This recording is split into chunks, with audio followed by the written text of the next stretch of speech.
Jared Young, Ben Young. Today we're standing in number 10 to 16 Crosby Hill Road on Buderim in what is one of Buderim's historical homes.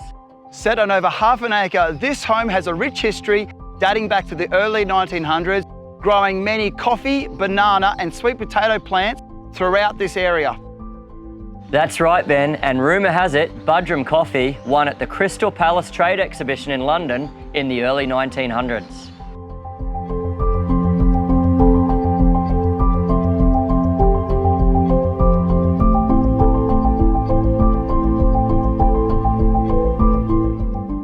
Previously, the home was the headquarters of the Buderim Bowls Club. This is your opportunity to own a slice of Buderim history.